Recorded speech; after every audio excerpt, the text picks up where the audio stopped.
জীবনে খারাপ অভ্যেস একটাই থাকুক, সময়ে অসময়ে অ্যান্টেনার গল্প শোনা। সিগারেট মদের মতো বাকি খারাপ অভ্যেসগুলো ছেড়ে ফেলুন প্লিজ।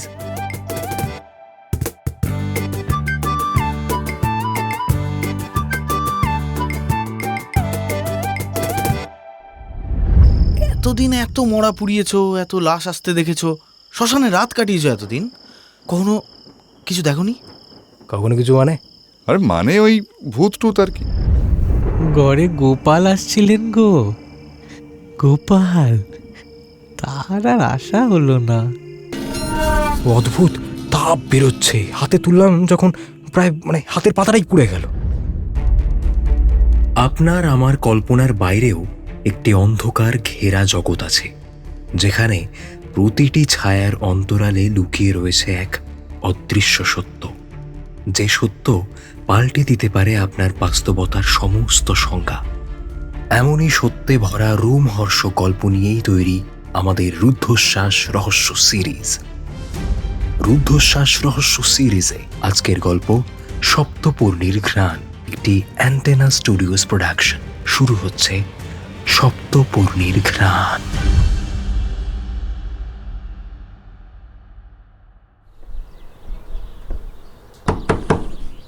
আরে অফিসার যে, আসুন আসুন আসুন আসুন, বসুন। তা এতদিন পর আসা হলো তাহলে? হ্যাঁ, স্কুলের বন্ধু ডেকে পাঠালে কাজ দেখানোর মতন ব্যস্ত আমি নই। তাছাড়া খুব তো এধার ওধার ঘুরলাম। এবার ঘরের ছেলে কদিন এখন ঘরেই। আরে এখন পার্মানেন্ট এখানেই তো নাকি? পুলিশের আবার কি পার্মানেন্ট বলতো? ততদিনই পার্মানেন্ট যতদিন চুপচাপ মুখ বুঝে তেল মেরে কাটিয়ে দিতে পারছি। স্বীকার করছিস তাহলে? নেতাদের চাটলেই শান্তি। দেখো গুরু, সব সত্যি না স্বীকার করতে নেই, এড়িয়ে যাওয়ারও কোনো উপায় নেই। যাই হোক, এই একটু চা বল না। হ্যাঁ সে না হয় বলছি, কিন্তু এই আজ হবে নাকি? দুপাত্তর বেশি না নাকি? তোর আবার ওই সিঙ্গেল মল্ট ছাড়া রোচে না মুখে? হ্যাঁ দেখ ভাই, যতটা সম্ভব মার্জিতভাবে বলছি। আমাদের ওই পুরনো 750 বোতল খুলে গলায় ঢাললে ভেতরটা না পুরো জ্বলে যাবে। হ্যাঁ, কিন্তু তোর তো আরও বেশি সিঙ্গেল মল্টে থাকার কথা। আফটার অল বাবার তৈরি ব্যবসা। এই এই এই এই এই বাবা খেটেছে, আমিও খাটছি, আর টিকিয়ে রাখতে হবে তো নাকি? না না, ভালোই দাঁড় করিয়েছিস তো। অনেস্টলি তুই যে ব্যবসা ট্যাবসায় মন দিবি, এটা কিন্তু কেউ ভাবেনি। আর তুই যে পুলিশের মতো দৌড়তে পারবি, সেটা কে জানতো? অদ্ভুত ছিল তাই না? ওই ফার্স্ট ইয়ারের দিকে শ্মশানে বসে কিরকম দিনের পর দিন বোতল ফাঁকা করে গেছি আমরা। ওরে বাপ রে বাপ, গলা ফলা চালিয়ে দিত একবারে। হ্যাঁ, এই তোর মনে আছে আমরা কোথায় বসতাম? আরে হ্যাঁ হ্যাঁ, মনে থাকবে না কেন? ওই বড় নিম গাছটার নিচে, ওই চাতালের ওদিকটা, আরে দক্ষিণটায়, আর ওর উল্টো দিকে যে ডান দিকে কোনার দিকটা, দাহ করার জায়গাটা। হ্যাঁ, গন্ধটায় না সালা গা গুলি উঠতো মাঝে মাঝে, জানিস তো? হ্যাঁ, এই ভালো কথা। বাপিদার কি খবর রে? কে জানে, বহুদিন দেখিও নি। হ্যাঁ নিশ্চয়ই ভূত হয়ে গেছে এতদিনে। সালা, ওই একটা লোক ছিল মাইরি, ক্যারেক্টার পুরো। হ্যাঁ। এই যাবি নাকি? কোথায়? বাপিদার কাছে?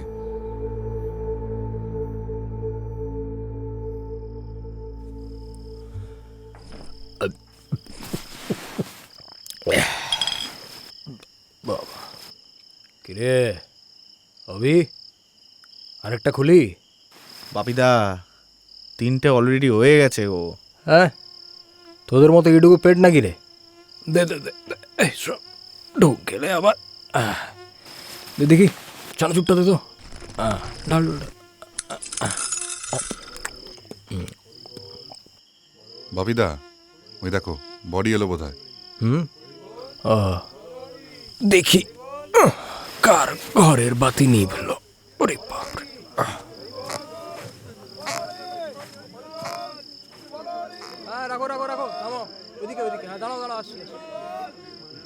কে বলবে বলতো লোকটা ডোম? হ্যাঁ, সালা কার্তিক ঠাকুরের মতন চেহারা, লম্বা চওড়া, সারাক্ষণ ওর ওই অ্যাসিস্ট্যান্টকে নিয়ে দৌড়ে বেড়াচ্ছে, নিজেই বডি নামাচ্ছে, আবার মরার আত্মীয়ের হাতে গঙ্গা মাটির ডালা ধরিয়ে মন্ত্র পড়াচ্ছে, আবার ওইদিকে চিতা সাজাচ্ছে, ইলেকট্রিক চুল্লি বলে নিজেই লিভার টেনে ফার্নেসের মধ্যে ঢুকিয়ে দিচ্ছে। মানে সত্যি অত বড় বড় শরীর সব কটাকে 2 ঘন্টায় জাস্ট কয়লা বানিয়ে দিচ্ছে বল। এত কিছু করে কি হবে বলতো? সেই সব তো চিতাতেই। এইটুকুই তো জীবন, কয়লা হয়ে যাবে বলে খেয়ে পড়ে বাঁচবে না রে। লোকজন আজকাল এমনিতেই খুব অ্যাগ্রেসিভ হয়ে গেছে ভাই। সারাক্ষণ সবাই মারমুখী, সবাই প্রতিবাদী এখন। কিছু হলেই রাগ ঘেন্না অনলাইনে সব কমেন্ট করে উগড়ে দেবে, বুঝলি? আর আরেকটা জিনিস দেখ, কেউ কাউকে চেনেও না, কিন্তু তারপরেও তাকে নিয়ে উল্টোপাল্টা কথা বলে দেবে, কমেন্ট করবে, এমনি পোস্ট করে দেবে, যা খুশি করবে। আমাদেরও তো গ্রেট ডিপ্রেশন চলছে, সবাই এত হতাশ। হতাশাটা বার করবে কোথায়? সবার তো আর আমাদের মতন ওই শ্মশানের হ্যাবিট নেই। আসলে মরা পড়ার গন্ধ যে সবার সইবে এমন তো কোনো মানে নেই, তাই না?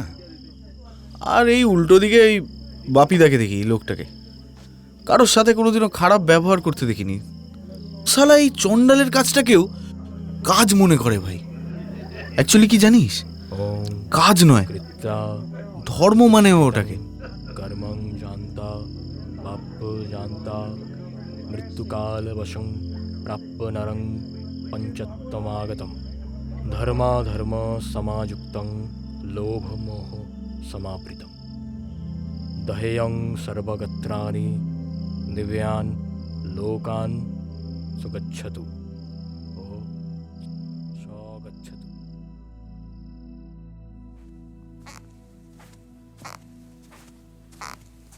বলো পুলিশ ভাই, কি খবর? ওই একটা কেসে এসেছিলাম, নার্কোটিক্স মানে ওই ড্রাগের একটা কেস। না না, সব নেশার জিনিস এখানে নেই শাশ্বত। না না, এই একদিন পর এলাম, এই কোন শালাগুলো সোনা দানা ড্রাগ সব নিয়ে দারুণ ব্যবসা ফেদে বসেছে। যাকে বাদ দাও। হ্যাঁ হ্যাঁ হ্যাঁ, ওসব ছাড়ো। বাপিদা, যে মন্ত্রটা পড়ো তুমি, এটার মানে কি গো? অবিনাশ, জীবনে জেনে বা না জেনে তুই তো অনেক খারাপ কাজ করেছিস, তাই না? তাতে পাপ হয়েছে, সেই পাপ পুণ্যগুলো তো খাতায় লিখে রাখছে ওপরে কেউ একজন, সব হিসেব রাখছে। এই যে মন্ত্রটা শুনলি তো, এটা অগ্নিদেবকে উদ্দেশ্য করে বলা হয়, যাতে এই আমরা যে সব পাপ পুণ্যি করি না, এই সবগুলো উনি মাফ করে দেয়। সব হিসেব লেখা আছে। বাবারে, বৃষ্টি আসবে নাকি রে? হ্যাঁ, তাই তো মনে হচ্ছে। এই অবি, শাশ্বত, তোরা এখানে কি করতে আসিস বলতো? হ্যাঁ, তোদের বয়সী একটা কোনো মাল তো আসে না, তোরা শুধু ফুঁকতে আসিস। আমার না সালা কেউ নেই, তোরা তো ভদ্রবাড়ির ছেলে, কেন আসিস? হ্যাঁ, আরে বাপিদা, আসি ভাল লাগে বলে, এই গল্প শুনবো বলে। এই বাপিদা, একটা সত্যি কথা বলবে? এতদিন এত মরা পুড়িয়েছো, এত লাশ আসতে দেখেছো, শ্মশানে রাত কাটিয়েছো এতদিন, কখনো কিছু দেখোনি? কখনো কিছু মানে? আরে মানে ওই ভূত টুত আর কি। তোদের সালা খালি ভূত টুত। হ্যাঁ, কেন কেন ওই ঈশ্বর আসে না? আরে বোঝই তো, পাপি তাপি মানুষ, ঠাকুর দেবতা আর কতই আর জানি। ঈশ্বরের কথা কি করে মাথায় আসবে তুমি বলো? এই তুমি বলো না, তুমি দেখেছো নাকি? মানে তেনাদের কিছু দেখেছো?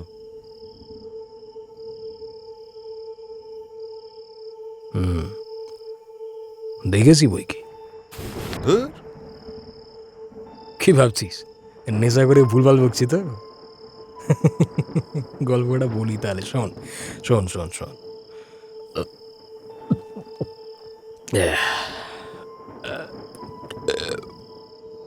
এই বছরখানেক আগের কথা, বুঝলি?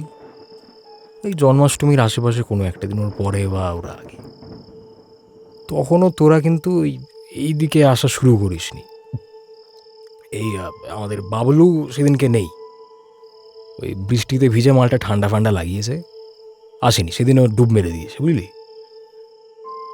পুরো শ্মশানে আমি আর ঘাটবাবু ছাড়া কেউ নেই সালা। ওই আমি ওই ওই ওই বাবা মন্দিরের চাতালে বসে আছি, আর ঘাটবাবু সামনের গেটে। এমন সময় একটা বডি এলো, খাটিয়ায় নয় কিন্তু, পুলিশের ভ্যানে। দুজন হাবিলদার ওই মরাটাকে প্লাস্টিকে মুড়ে ওই তোদের ওই ওই টেচারে করে নামালো। তারপর গাড়ি থেকে একটা লোকও বেরোলো। কিরকম দেখতে, বড় বড় চুল, সারা গায়ে মাটি লেগে আছে, বিচ্ছিরি দেখতে। আবার একটা পরে আছে কি বলতো, এটা ওই গেরুয়া রঙের একটা ফতুয়া, গেরুয়া ধুতি। দেখে মনে হবে মালটা সন্ন্যাসী ফন্যাসী। মাথার উপর জটা করা চুল। এই বডিটা দেখে আমি ঘাটবাবুর কাছে গেলাম, গিয়ে জিজ্ঞেস করলাম যে বডিটা কোথাকার। ঘাটবাবু বলল বডিটা মালদা থেকে এসেছে, এখানে নিয়ে এসেছে। গাড়ি অ্যাক্সিডেন্ট হয়েছে, পোস্টমর্টেমও নাকি হয়ে গেছে। এই অ্যাক্সিডেন্ট ওখানকার বডি এখানে কলকাতায় নিয়ে এলো কেন? হ্যাঁ, ওই মেয়েটার বাড়ি এখানে, অথচ কোনো আত্মীয় স্বজন নেই, কেউ নেই। আমি আমার কাজ শুরু করে দিলাম। একজন হাবিলদার বলল চুল্লিতে দিয়ে দিতে, তাড়াতাড়ি হবে। তো আমি ওই ওই সাধুর সাথে দেখা করতে গিয়ে দেখি লোকটা তখনও মরা ছুঁয়ে বসে আছে। চুল্লিতে মেয়েটার বডিটা দিয়ে এলাম, বুঝলি। দেখি লোকটা তখনও চুপ করে বসে আছে, মুখটা থমথমে। জিজ্ঞেস করলাম,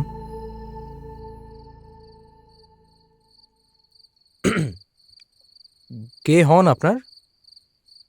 স্ত্রী? সঙ্গিনী।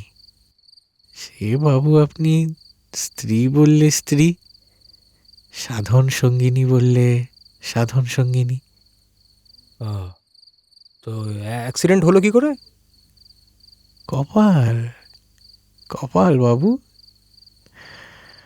সোনাই রোড ধরে এগোচ্ছিলাম, ওখানে ওই মাধবাচার্য সমাধি আছে। হ্যাঁ হ্যাঁ হ্যাঁ। সকালে পুজো টুজো দিয়ে ভাবলাম এগোই, বাড়ির দিকে রওনা দিই। আমরা ওটাকে তীর্থক্ষেত্র মনে করি, জানেন তো। সেখানে আমি আর আমার এই বিনু দুজনে রাস্তার ধার দিয়ে গান গাইতে গাইতে ফিরছিলাম। একটা বড় লরি এসে প্রথমে কাছে ধাক্কা মারলো, হ্যাঁ হ্যাঁ। তারপর বাঁক নিয়ে মাথুর ওপর। আমি কিছু করতে পারলাম না বাবু, কিচ্ছু না। আরে কাঁদবেন না, দাঁড়ান দাঁড়ান, খেয়ে আর কি লাভ। ও, জল খাবেন নাকি? আরে যে গেছে সে তো আর ফিরবে না। চলুন দেখি, একটু হাত লাগান আমার সাথে, চলুন। অনেকক্ষণ প্লাস্টিক মোড়ে পড়ে আছে তো, গন্ধ ছাড়বে এবার। বৃষ্টিটা ধরে এসেছে, বুঝলেন। এই বেলা দাহটা করে দিই।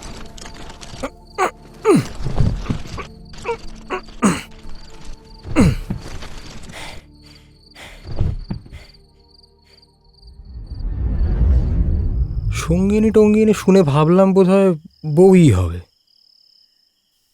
প্লাস্টিকটা সরতেই দেখি বাচ্চা মেয়ে।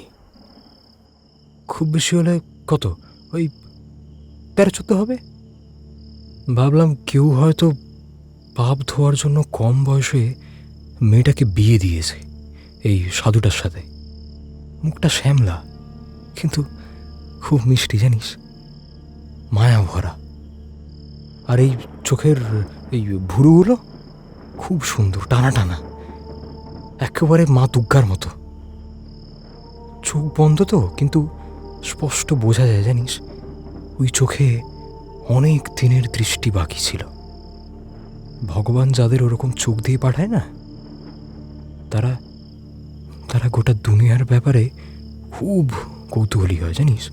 সব কিছু জানবো, সব কিছু দেখবো, সব কিছুতে আগ্রহ থাকে। পোস্টমর্টেম হয়েছে, এত কাটা ছেঁড়া, এত যন্ত্রণা, কিছু ছাপ নেই মুখে, তুই দেখলে বুঝতে পারবি না। মনে হচ্ছিল যেন ঘুমিয়ে আছে। একটা লাল পেড়ে সাদা শাড়ি দিয়ে ঢাকা ছিল, জানিস তো, ওই ছোট্ট বাচ্চা মেয়েটার শরীর। এই বৃষ্টির জোলো হাওয়া দমকা এসে সেটাকে সরিয়ে দিতে দেখলাম পোস্টমর্টেমের ব্যাপারটা ঠিক। গলা থেকে এই তলপেট পর্যন্ত, এত দূর, পুরো সেলাই করা। আর ওই সেলাই কত দেখেছি, আমাদের চেনা সেলাই। হসপিটালের মর্গ থেকে যখন লাশ আসে না, এভাবে আসে। একটু একটু হাঁপ ছেড়ে বাঁচলাম, কোনো গোলমেলা ব্যাপার নেই। তাহলে বেশি সময় নিলাম না, বুঝলি, একদম চটফট মন্ত্রতন্ত্র পড়িয়ে মেয়েটার বডি চুলের মধ্যে ঢুকিয়ে দিলাম। ওই কত মিনিট 45 হবে, ততক্ষণ বাইরে গিয়ে বসলাম। এ বাপিদা, তুমি তো বললে ঈশ্বরের কথা বলবে, এ তো আসল মানুষের গল্প বলছো তুমি। তোর আরে বলছি শোন, তারপর কি হলো। এই যে চুল্লিতে বডিটা দিলাম, তারপর তো বাইরে এসে বসেছি, বৃষ্টিটা আবার শুরু হলো। আকাশ ভেঙে বৃষ্টি, বিশাল বৃষ্টি, একেবারে চারিদিকে ঝড় হাওয়া, যাচ্ছে তাই অবস্থা। ঘরে গোপাল আসছিলেন গো, গোপাল, তার আর আশা হলো না। ও, আপনার স্ত্রীর বোধহয় বাচ্চা হতো নাকি? সঙ্গম বিনে সন্তান আসে কোথা থেকে বাবু? সাধনার উচ্চ স্তর, খুব উঁচু, সেই স্তরে আমরা পৌঁছতেই পারলাম না যে মিলিত হব। আর ঈশ্বর কি কারো সন্তান হন? খুব পুণ্যি করলে তবে বোধ করি হন। আসলে ঈশ্বর তো সখা গো বাবু, বন্ধু। হ্যাঁ, আমার কপাল পোড়া মেয়ে অবাগী একটা, আমার রাই কিশোরী, পেটি সারাক্ষণ স্বপ্ন দেখতো ওর পেটে নাকি গোপাল আসছে। কত বোঝাতাম, ওরে ও কথা বলিস নে, আমরা নরকের কীট, ওই পেটে গোপাল আসবে কেমনে? শুদ্ধ নই আমরা, তোর কি আর সচি মায়ের মতো পুণ্যে রয়েছে? কিছুতেই বুঝতো না জানেন, খালি ওই এক কথা বলতো আমি স্বপ্ন দেখেছি আমার পেটে গোপাল আছে, আমি তার নাড়াচাড়া টের পাই গো। বললে বিশ্বাস করবেন না, ওই সোনাই রোডের মেলা থেকে গোপালের জন্য জামা কাপড় কেনালো, দোলনা কেনালো।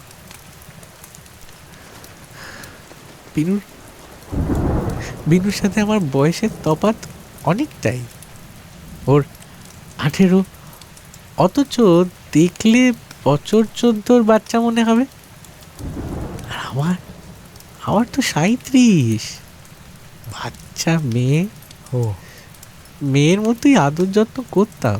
হ্যাঁ, ওই দোলনা কিনলাম, গোপালের কাপড়, ওই সব কিছু নিয়েই তো গাড়ির তলায় চলে গেল মেয়েটা। আপনি বসুন, আমি একটু আগুনটা বাড়িয়ে আসছি, আপনি বসুন। আগুনটা বাড়াতে গেলাম, জানিস, আগুনটা বাড়িয়ে এসে দেখি লোকটা ওই ওই ওই আদি গঙ্গার দিকে চেয়ে বসে আছে। লোকটা ওদিকেই তাকে জিজ্ঞেস করলো, আপনি সিদ্ধাই মানেন? কি সিদ্ধাই? কি সেটা? সাধনার শক্তি। বিনুর কিছু কিছু সিদ্ধাই ছিল, ওর মনটা ছিল এমন একটা তারে বাঁধা, যে ধাপে উঠতে আমাদের 5 বছর লাগে, সেই ধাপ ও 5 দিনে পেরিয়ে যেত।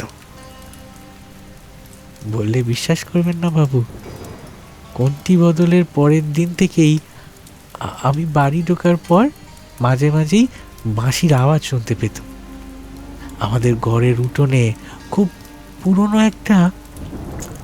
একটা চাতিম গাছ ছিল, যে কোনো ঋতুতেই সে গন্ধ ছাড়ত।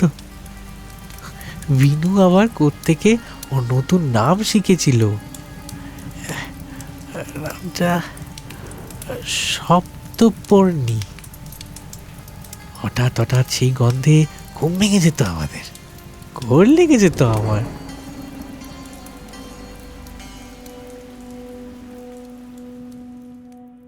অবিনাশ, তুই তো জানিস আমার বাপ ঠাকুরদা সবাই ডোম, 6 পুরুষ ধরে আমাদের ডোমের কারবার। কত বডি পুড়িয়েছি, পোড়াতে দেখেছি, কোনোদিন সালা কিচ্ছু হয়নি। কিন্তু এই সেদিনই আমার কি একটা হলো জানিস, একটু ওই গা ছমছম করছিল বুঝলি। তারপর যা কথাটা বললো না, বললো কাটে একদিন শুয়ে আছি জানেন, হঠাৎ বিনু কুঁকিয়ে উঠল। ঘুম ভেঙে দেখলুম শুয়ে শুয়েই ব্যথায় ছটফট করছে মেয়েটা। আমার আমার হাত দুটো নিজের তল পেটে ঠেকিয়ে দেখালো। দেখি দেখি সত্যি সত্যি কি একটা নড়ছে। ভাবলাম সত্যি তাহলে গোপাল এলেন বোধহয়। কি? অবিশ্বাস করছেন তো? ভাবছেন নষ্ট মেয়ে ছেলে কার সাথে শুয়ে পেট বাঁধিয়েছে। সবাই তাই ভাববে। আসলে আমাদের মনের তো অত শিক্ষে নেই গো। শিক্ষে কি আর শুধু কটা ওই পুঁথি বইপত্র পড়ে হয়? হয়নি। হ্যাঁ, এক কাজ করুন, আপনি একটু বসুন তো, আমি একটু পোস্টমর্টমের রিপোর্টটা দেখে আসি। আপনি একটু বসুন।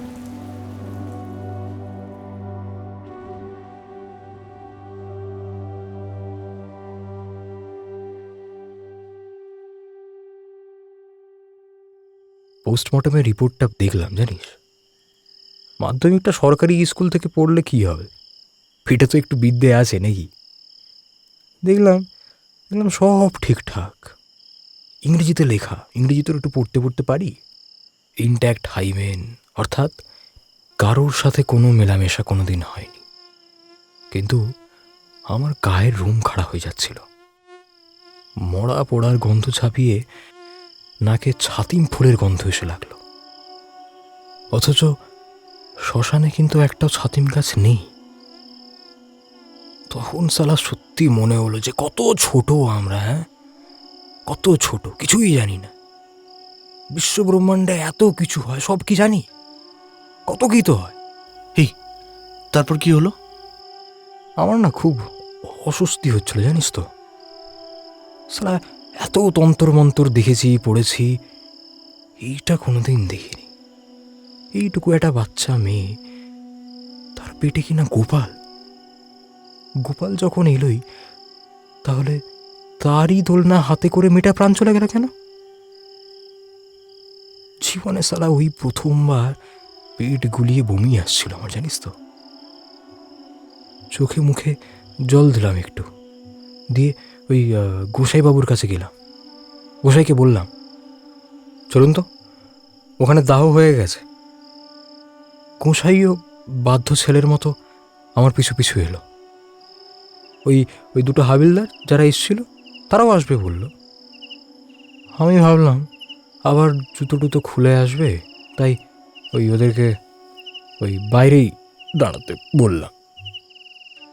আমি ভেতরে ঢুকে ফার্নেসের সুইচটা অফ করে দিলাম, দিয়ে সাধুটাকে ডাকলাম, বুঝলি, ভেতরে আসতে বললাম।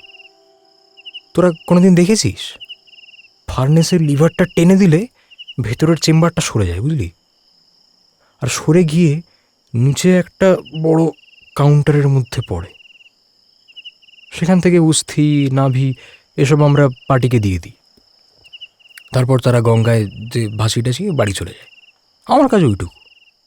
সেদিনও ওরকম ছাই ঘাটতে গিয়ে কয়েক টুকরো অস্থি আমাদের গোসাইকে দিয়ে দিলাম।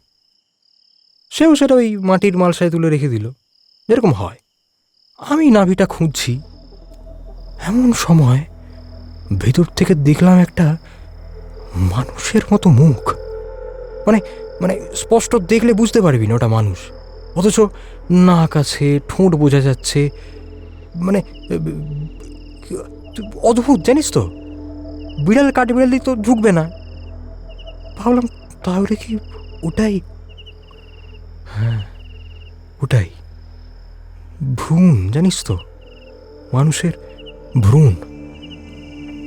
ভ্রূণ ভ্রূণ বলার একটা ভুল হবে, মানে একটা গোটা বাচ্চা, জানিস তো, একটা গোটা বাচ্চা পুড়ে ঝলসে গেছে। কি? আরে বলছে কি, না হলে বলছিলাম না, ঈশ্বর। সেদিন বুঝলাম সত্যি তিনি সামনে এলে না, যা তেজ, ওরে বাপরে বাপ। তুই তুই চোখ খুলে রাখতে পারবি না, তুই চোখ খুলে রাখতে পারবি না। ও অদ্ভুত তাপ বেরোচ্ছে, হাতে তুললাম যখন প্রায় মানে হাতের পাতাটাই পুড়ে গেল। এত গরম, এত ভারী, মনে হবে একতাল সোনা কেউ গলিয়ে দিয়েছে। ঈশ্বরের ভ্রূণ, বুঝলি, ঈশ্বরের ভ্রূণ। গোপাল। ঈশ্বরের আরে কিছু মনে করো না বাপিদা, একটা কথা বলি শোনো। একটু আগে বলছিলাম না, আমি বহুদিন ধরে একটা নার্কোটিক্সের কেস ট্র্যাক করার চেষ্টা করছি। আজ সবটা কেমন দুয়ে দুয়ে চার হয়ে যাচ্ছে। মানে বিশ্বাস করছিস না? মানে ওই ছাতিম ফুলের গন্ধ, ওটা ছাতিম ফুলে না, MDMA বলে একটা ড্রাগে পাওয়া যায়, যার হালকা ডোজে মাথা ঝিমঝিম করা, বমি পাওয়া, হ্যালুসিনেট করা ইত্যাদি উপসর্গ দেখা যায়। ও হ্যাঁ, আরও একটা জিনিস, MDMA-র কিন্তু কোনো গন্ধ থাকার কথা নয়। জেনারেলি বানানোর সময় ইম্পিউরিটিস থেকেই এই গন্ধটা আসে। কারণ হেলিওট্রোপিন বলে একটা কেমিক্যাল, যেটা ওই পারফিউম বানাতে লাগে, সেটা এখানে ইউজ করা হয়। এবং জেনারেলি এই ড্রাগের চক্রটা কাজ করে গোপনে, বিশেষ করে এরকম জায়গায় ছদ্মবেশে। দেখ, ঈশ্বর আছে না নেই সেটা নিয়ে আমারও দ্বন্দ্ব ছিল, কিন্তু আজ মিটে গেল। নাহলে ঈশ্বরই কি করে পথ দেখান বলতো? কি বলছিস বলতো, একটু খোলসা করে বলবি?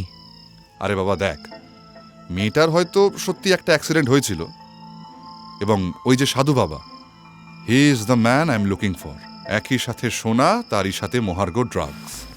কিন্তু ওই স্লাইটা, ওটা তুমি ঠিকই বলেছ, ওই সেলাইটা ডোমরা ছাড়া কেউ আর করে না।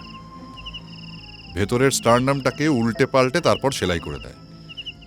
ডক্টররাও ডোমের কথাতেই অটোপসি করে দেন।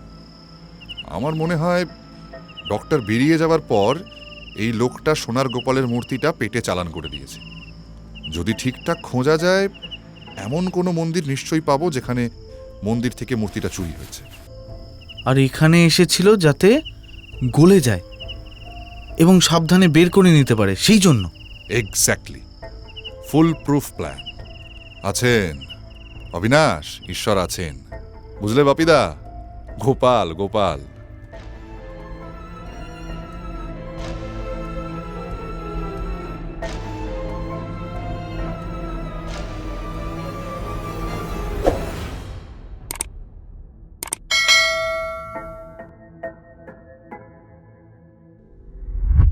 শুনছিলেন অ্যান্টেনা স্টুডিওর প্রোডাকশনে রুদ্ধশ্বাস রহস্য সিরিজের গল্প সপ্তপর্ণীর ঘ্রাণ।